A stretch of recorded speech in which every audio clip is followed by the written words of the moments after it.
नमस्कार। जय श्री राम। सभी लोग कैसे हो और स्वस्थ होगे, मेरी ऐसी आशा है। तो भैया आज हम लेके आ गए हैं आपके बीच पुनः 5 अक्टूबर का करंट अफेयर्स। अच्छे से पढ़ेंगे, मन लगा के पढ़ेंगे और बिंदास तरीके से पढ़ेंगे। आप लोग बिल्कुल जुड़े रहें और ध्यान से देखते रहें एक एक प्रश्न को और प्रश्नों का एक एक एनालिसिस। लेकिन हमारे जीवन में पढ़ने के लिए मोटिवेशन बहुत ज़रूरी है, क्योंकि अभी प्रेरणा ना हुई, जोश घटा, बिना जोश के, बिना पावर के हम कुछ काम नहीं कर सकते।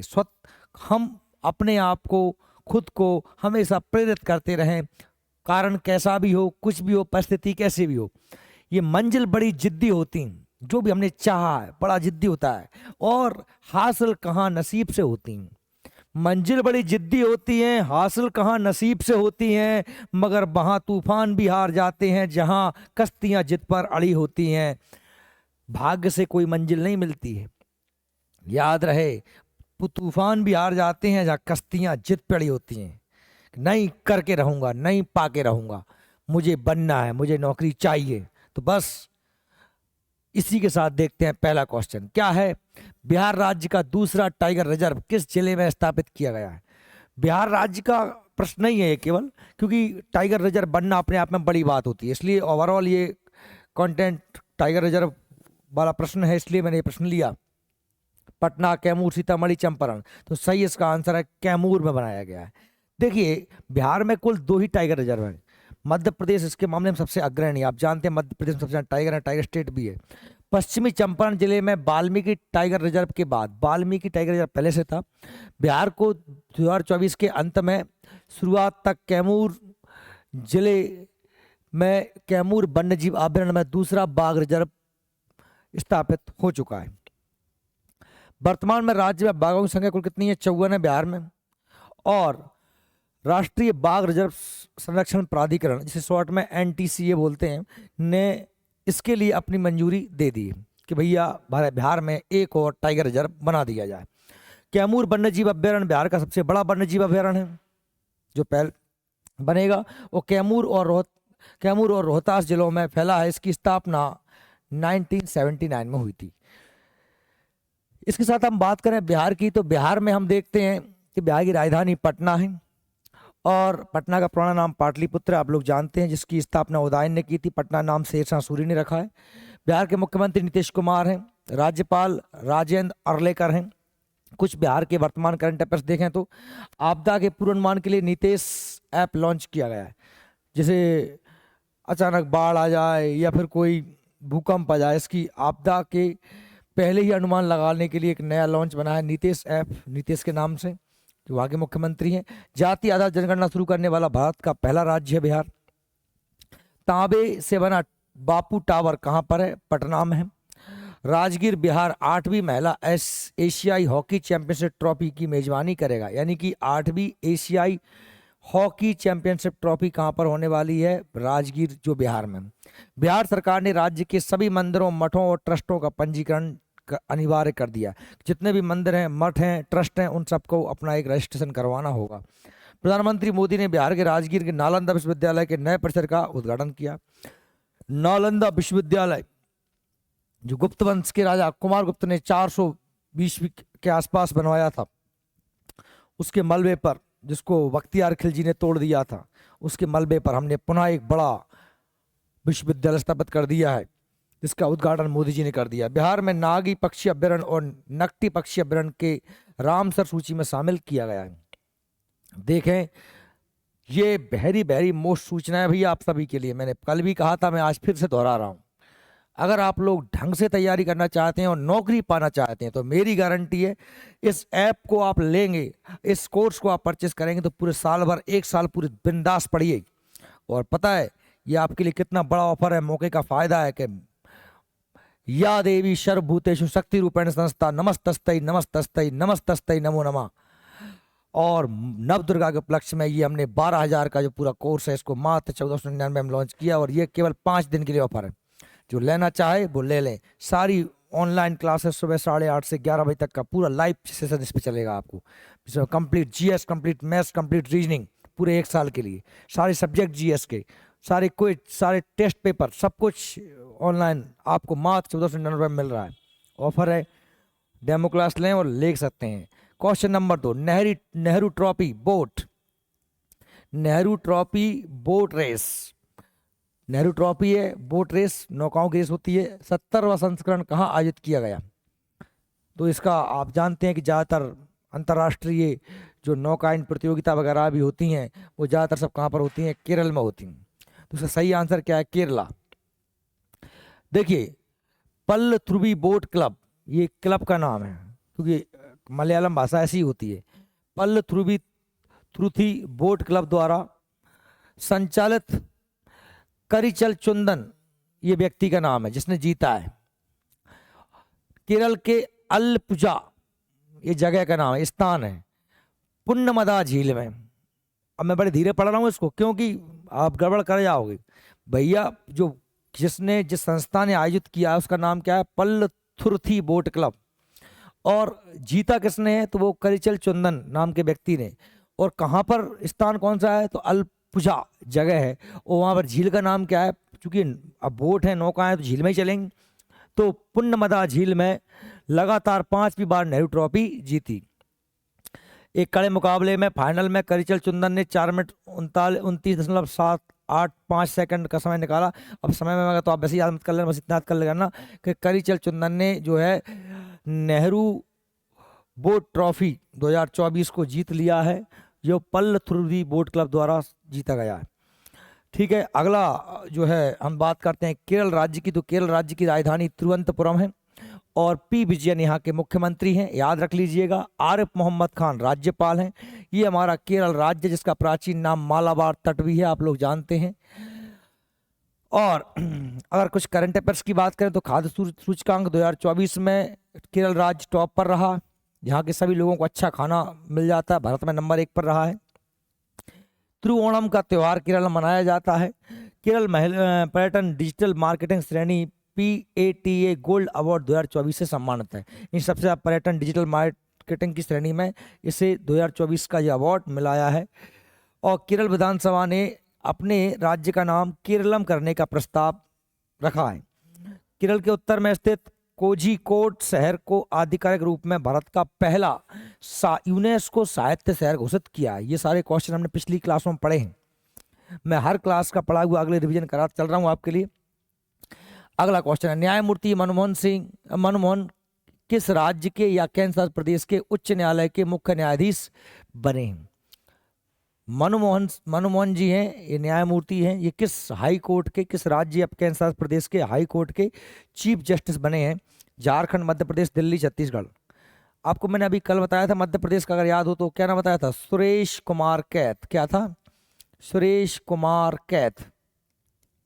और दिल्ली के हैं ये न्यायमूर्ति मनमोहन सिंह। चूंकि सुप्रीम कोर्ट के बाद यदि किसी हाई कोर्ट की ज़्यादातर बात होती है तो वो है दिल्ली, क्योंकि दिल्ली राष्ट्रीय राजधानी क्षेत्र है। तो दिल्ली हाई कोर्ट के जो उपराज्यपाल है दिल्ली के विनय कुमार सक्सेना ने न्यायमूर्ति मनमोहन सिंह को दिल्ली उच्च न्यायालय के मुख्य न्यायाधीश रूप में शपथ दिलाई। उन्होंने मुख्य न्यायाधीश सतीश चंद्र शर्मा का स्थान लिया। इससे पहले सतीश चंद्र शर्मा थे।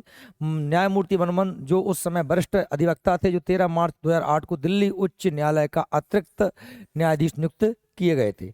चलिए, दिल्ली के कुछ करंट अफेयर्स की बात करें तो दिल्ली की मुख्यमंत्री बताया कौन बन गई हैं? आतिशी मारलोना। केजरीवाल जी ने इस्तीफा दिया। दूसरा अंतर्राष्ट्रीय बौद्ध सम्मेलन भी कहाँ पर हुआ है? दिल्ली में 11 सितंबर को। अखिल भारतीय राजभाषा सम्मेलन 2024 में कहाँ किया गया? दिल्ली में। इंदिरा गांधी राष्ट्रीय उद्यान शून्य कार्बन उत्सर्जन का दर्जा प्राप्त करने वाला हवाई अड्डा बन गया, यह पहले पढ़ चुके हैं। भारत और जापान के बीच 2+2 मंत्री की वार्ता कहाँ पे की गई है? दिल्ली पे की गई है। 19वें CII Bharat Africa business conclave का आयोजन भी कहाँ किया है? दिल्ली में हुआ है। और राष्ट्रीय महिला आयोग ने दिल्ली में डिजिटल शक्ति केंद्र का उद्घाटन किया है। कहाँ पर? दिल्ली में। और किस राज्य यूटी ने इलेक्ट्रिक वाहन नीति, यानी कि जो लाइट चलने वाली कार, बाइक है ना, बस वाहन के लिए नीति लागू करने वाला पहला राज्य भी कौन सा बन गया? दिल्ली। क्वेश्चन नंबर 4, किस राज्य में कैटफिश मछली, कैट बिल्ली, कैट माने बिल्ली और फिश माने मछली, यानी कि ये कैटफिश प्रजाति की मछली जिसका नाम क्या है? स्टोमा सेंटियोनोए। ये नाम याद कर लेना, ये काय का नाम है, एक मछली है जो कैटफिश प्रजाति की मछली है। एक्सोस्टोमा सेंटियोनोए की खोज की है किस राज्य में? तो इसका सही आंसर क्या है? नागालैंड। नागालैंड में खोज की है। नागालैंड के जुलेके नदी में कैटफिश की एक नई प्रजाति एक्सोटोमा सेंटियोनोए की खोज की गई है। इस खोज को बुंडन सौमिंगम भारतीय प्राणी सर्वेक्षण और लिमटेम जैन कोहिमा विज्ञान महाविद्यालय द्वारा जूटाक्स में प्रकाशित किया गया है।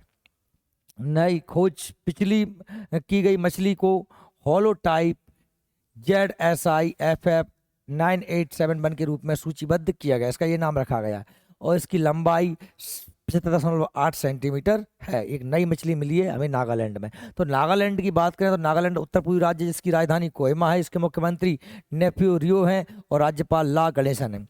कृषि नेतृत्व पुरस्कार 2024 के लिए सर्वश्रेष्ठ राज्य के रूप में हमने नागालैंड को चुना है। आपदा जोखिम प्रबंधन पर ज्ञापन पर हस्ताक्षर करने वाला पहला राज्य भी कौन सा बना है? नागालैंड बना है।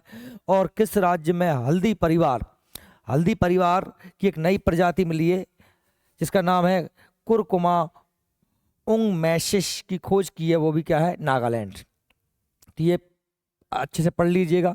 क्वेश्चन नंबर 5 है, जापान में वर्ल्ड एथलेटिक कॉन्टिनेंटल टूर में पुरुषों की 5000 मीटर दौड़ में भारतीय एथलीट कुलवीर सिंह ने कौन सा मेडल जीता है? जापान में जो आयोजित हुई थी वर्ल्ड एथलेटिक कॉन्टिनेंटल टूर में 5000 मीटर की दौड़ में कौन सा मेडल जीता है कुलवीर सिंह ने? तो सही इसका आंसर है गोल्ड मेडल जीतने वाले व्यक्ति हैं और इन्होंने रिकॉर्ड भी बना दिया है। भारतीय एथलीट कुलवीर सिंह ने जापान में वर्ल्ड एथलेटिक्स कॉन्टिनेंटल टूर में पुरुषों की 5000 मीटर दौड़ में स्वर्ण पदक जीता है। इन्होंने 13 मिनट और 11.82 सेकंड में समय के साथ एक नया राष्ट्रीय रिकॉर्ड बनाया है। 13 मिनट 18.82 सेकंड का अपना ही पिछला रिकॉर्ड तोड़ दिया है जो उन्होंने इस साल की शुरुआत में बनाया था। उससे पहले यह रिकॉर्ड हम वतन यानी भारत के ही अविनाश सांवले के नाम पर था। यानी कि ये नया रिकॉर्ड बनाया 13 मिनट 82 सेकंड में इन्होंने ये 5000 मीटर की रेस पूरी की है। ये बड़ी बात है। क्वेश्चन नंबर 6, हाल में ही अंतर्राष्ट्रीय अनुवाद दिवस ट्रांसलेट अनुवाद दिवस कब मनाया गया? तो सितंबर का आखिरी है।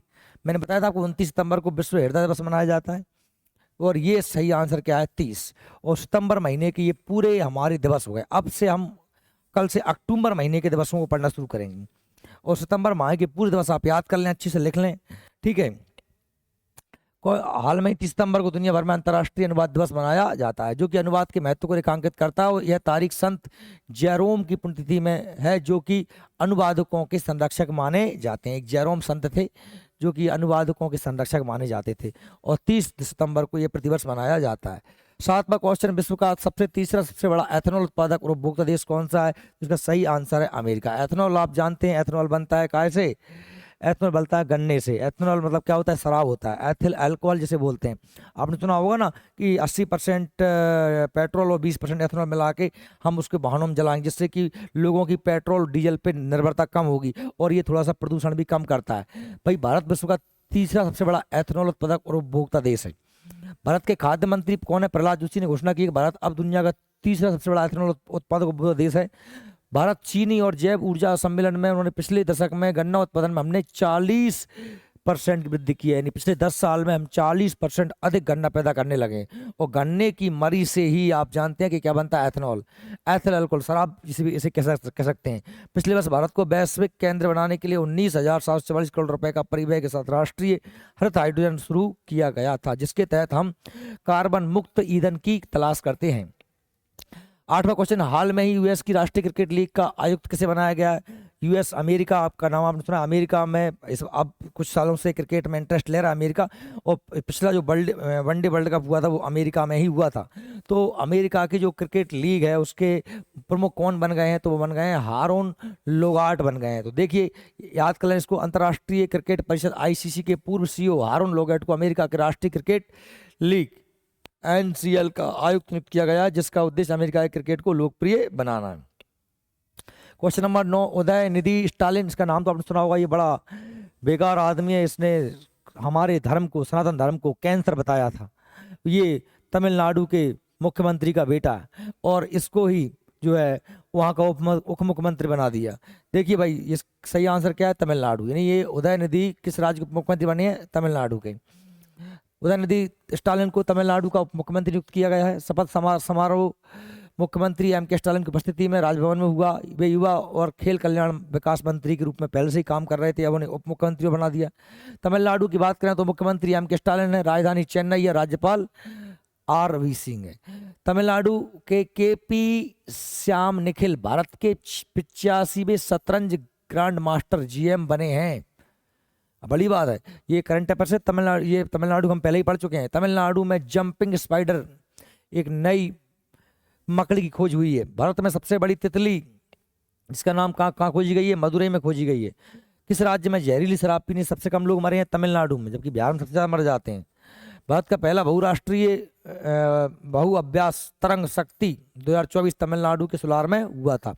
और तमिलनाडु के विल्लुपुरम जिले में स्थित जिंजी किले का आपको पढ़ा था ना, जिंजी किला तमिलनाडु में, जिसको यूनेस्को की विश्व विरासत सूची में शामिल कर लिया गया है और विश्व विरासत सूची में शामिल इसे कर लिया गया है। प्रधानमंत्री नरेंद्र मोदी ने तमिलनाडु के BOC पोर्ट पर तूतीकोरन इंटरनेशनल कंटेनर टर्मिनल का उद्घाटन किया। ये सारे करंट अफेयर्स मैं आपको पिछली क्लासों में पढ़ा चुका हूँ। आगे बात करें तो आईफा अवार्ड 2024 में बेस्ट एक्टर का अवार्ड किसने जीता है? अभी मैंने इस पर कल बात हुई थी, दुबई में ही हमारा आईफा अवार्ड चल रहा था और इसमें बेस्ट एक्टर 2024 का अवार्ड किसने जीता है? तो शाहरुख खान ने जीता है फिल्म जवान के लिए। ये था हमारा आज का करंट अफेयर्स। कैसा लगा आपको कमेंट करें और हमारे अगर इस वीडियो को आप देख रहे हैं और आपको अच्छा लगा तो लाइक भी करिए, चैनल पर नए हैं तो सब्सक्राइब भी करिए चैनल को और जुड़े रहें जीनियस कोचिंग क्लासेस से। अपने स्वर्णिम भविष्य को आप इसी के द्वारा प्राप्त कर सकते हैं। धन्यवाद, स्वस्थ रहें, सुरक्षित रहें, मिलते हैं कल।